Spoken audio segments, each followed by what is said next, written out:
नमस्कार, न्यूज़ 18 के digital platform पर आपका स्वागत। आपके साथ मैं हूं ललित प्रजापति और अंकुर जी भी हमारे साथ हैं, हमारे सहयोगी। जीएसटी को लेकर हमने बहुत फौरी और शुरुआती जानकारी अभी कुछ देर पहले आपने देखा होगा कि सर ने ही दी थी, लेकिन इसे बहुत गहरे और अच्छे तरीके से समझना होगा क्योंकि सीधा आपसे जुड़ा हुआ मामला है। ये ऐसा रिफॉर्म है जो अब तक रिफॉर्म हो रहा है। खैर उस पक्ष पर नहीं जाएंगे, लेकिन जीएसटी कैसे सीधे आपसे जुड़ा है, किन चीज़ों में इसका असर पड़ेगा और क्या आप पर असर पड़ेगा, आज इसे बहुत आसान तरीके से हम समझेंगे।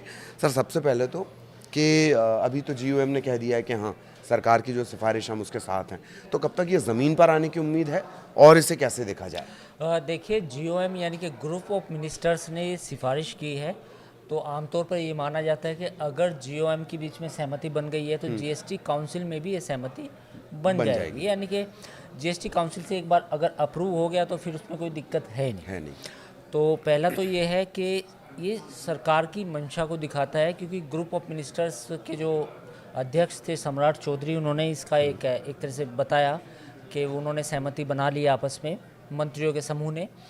अब अगर ये जीएसटी काउंसिल की जो बैठक अभी होने वाली है उसमें ये प्रस्ताव आता है तो इसके पास होने की उम्मीद है। अब ये रिफॉर्म, पहले तो जीएसटी अपने आप में एक बड़ा रिफॉर्म था, देश में काफ़ी उस समय बहुत सारे टैक्स थे, उनको लेके जीएसटी लाया गया था। लेकिन इस वक्त अगर ढांचे को देखें हम जीएसटी के, वो इतना स्कैटर्ड है अभी भी कि 4 स्लैब हैं। अब किस स्लैब में कौन सी चीज़ पड़ेगी, उस पर कितना टैक्स लगेगा, उसका हिसाब किताब भी रखना पड़ता है। और फिर कुछ चीज़ें ऐसी हैं कि व्यापारी बहुत परेशान हो जाता है उसका ध्यान क्योंकि रखते रिटर्न भरना उनके लिए थोड़ा मुश्किल होता है, तो वो भी एक अपने आप में एक झंझट है। दूसरा एक सवाल ये है कि जो आम आदमी से जुड़ी चीज़ें हैं, कुछ चीज़ें जीएसटी के हायर स्लैब में हैं। अब काफ़ी दिनों से मांग हो रही थी कि भाई इन जो आम आदमी से जुड़ी चीज़ें हैं उनको कम के स्लैब में डाला जाए, लाया जाए तो उससे बेहतर होगा। तो इसमें ही एक कमोडिटी है सीमेंट। अब सीमेंट पे भी इतना हायर टैक्स लगता है कि आम आदमी, चाहे वो गरीब हो, चाहे अमीर हो, चाहे लग्जरी हाउसिंग में हो, चाहे अफोर्डेबल में हो, सब यूज़ करते हैं। तो सीमेंट के भी सस्ते होने की उम्मीद है। इंश्योरेंस का प्रीमियम आपका, हालांकि उसको तो जीरो करने की बात हो रही है। ये देखना होगा कि अगर जीएसटी काउंसिल की बैठक होती है तो क्या उसमें जीरो हो जाता है या कम हो जाता है।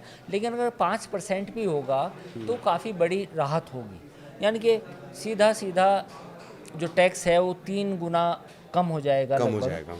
तो एक जो आम आदमी कोई हेल्थ बीमा लेता है, कोई जीवन बीमा लेता है, एलआईसी की बहुत सारी पॉलिसीज़ हैं जिन पे आप जीएसटी चुकाते हैं, वो भी है। तो ये तमाम चीज़ें हैं। अगर ये स्लैब आता है, ये एक अच्छा कदम है।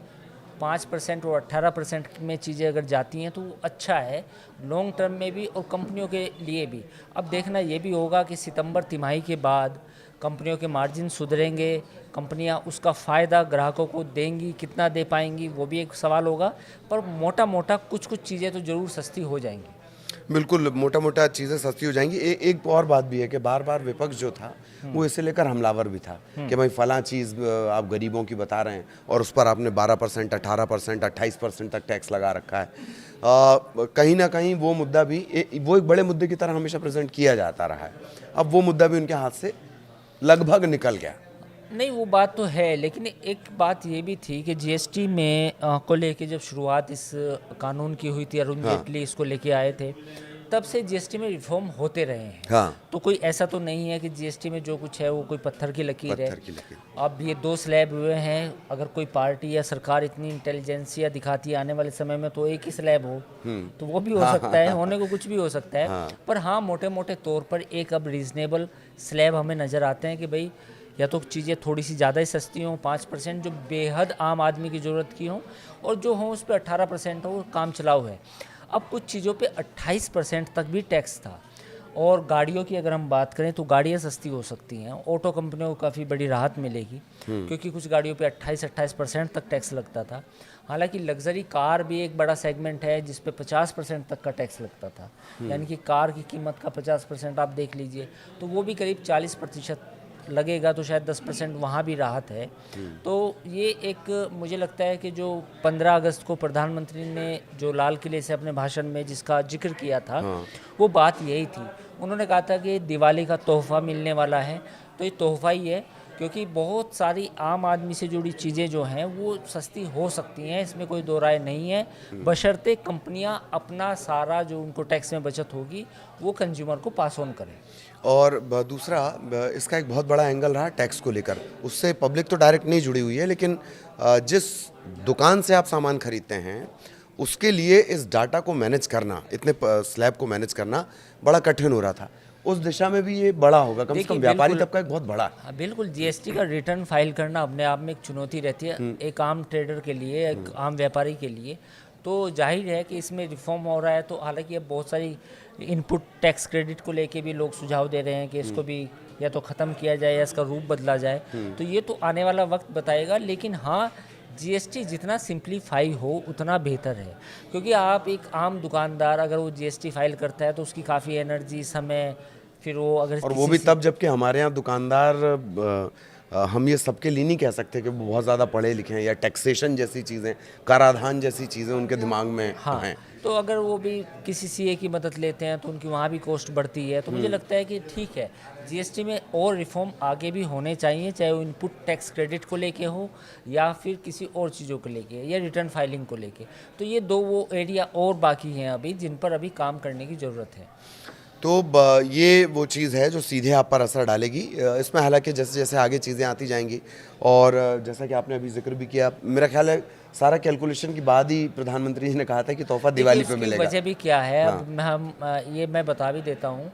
देखिए, जीएसटी में रिफॉर्म्स की उम्मीद तो या मांग तो काफ़ी समय से थी, लेकिन आमतौर पर होता क्या है कि अगर सरकार अपनी तरफ से टैक्स घटाती है तो वो कंजम्पशन को बढ़ाना चाहती है, यानी कि वो मांग, डिमांड को बढ़ाना चाहती है। कहीं ना कहीं टैक्स की वजह से कुछ चीज़ें माफ़ कीजिए, महंगी हो चुकी है। अब अगर हम उसकी बात करें सीमेंट की, हाँ, कई सारे हैं, जैसे सीमेंट का ही आपने अभी जिक्र किया, सीमेंट पे भी लंबा चौड़ा लगता है जीएसटी। अब जीएसटी लगता है सीमेंट में। अब ये समझिए कि अगर दिल्ली, मुंबई, हैदराबाद, बेंगलोर, ये तमाम वो बड़े शहर हैं जहाँ पर आप अपना घर खरीदना चाहते हैं, तो इनपुट जो कॉस्ट होती है बिल्डर की, वो इतनी ज़्यादा बढ़ चुकी होती है कि उसके लिए कम कीमत पर मकान बेचना बहुत मुश्किल होता है। तो अगर हम रियल एस्टेट सेक्टर का एक विश्लेषण करें तो आने वाले समय में रियल एस्टेट सेक्टर में चीज़ें सस्ती हो सकती हैं। उसकी वजह क्या है? एक तो सीमेंट में घट गया, दूसरा स्टील में भी घटेगा, रेडी मिक्स कंक्रीट में भी घटेगा, कंक्रीट में भी घटेगा। साथ ही इस समय जो ब्याज दरें हैं वो भी कम है। तो ये एक तरह से कहीं ना कहीं सरकार मांग भी बढ़ाना चाहती है कि इकोनॉमी जब थोड़ी सी लगता है सरकार को थोड़ी सी स्लो हो रही है, तो ये सुस्त पड़ रही है, तो कहीं ना कहीं सरकार इस तरह के कुछ इंटरवेंशन करती है कि ताकि इकोनॉमी में फिर से थोड़ी सी तेज़ी आए। और रियल एस्टेट सेक्टर के लिहाज से, मतलब हर किसी का सपना होता है, मिडिल क्लास के लिहाज से बहुत बड़ी बात है। सर जिस स्लैब का जिक्र कर रहे हैं, अभी वो 28% के स्लैब में है, अगर अब वो 18 में भी आ जाते हैं तो उसका कितना फ़ायदा होगा उससे अंदाज़ा लगा लीजिए। Cement, beauty product, chocolate, ready mix concrete, TV, fridge, washing machine, AC, dishwasher, coffee concentrate, plastic product, aluminium foil, tempered glass, ये इस तरह की चीज़ें हैं जिनका या तो आप डायरेक्ट इस्तेमाल कर रहे हैं या जिनका इस्तेमाल बिल्डर 28 से 18, हाँ, जिनका इस्तेमाल बिल्डर करेगा अपने प्रोजेक्ट के लिए, तो जाहिर तौर पर उम्मीद उनसे की जाएगी कि वो कॉस्ट को थोड़ा कम करें। घर खरीदना आपके लिए सस्ता हो सकता है, इसे देखकर ऐसा लगता है। ये सिर्फ एक मिसाल है, एग्जाम्पल हम आपको दे रहे हैं। सभी चीज़ों पर इसका सीधा असर पड़ेगा, और आगे भी इसमें जो कुछ चेंजेस आते हैं, अपडेट आते हैं इससे जुड़े हुए, वो भी हम आप तक पहुँचाएंगे। नमस्कार।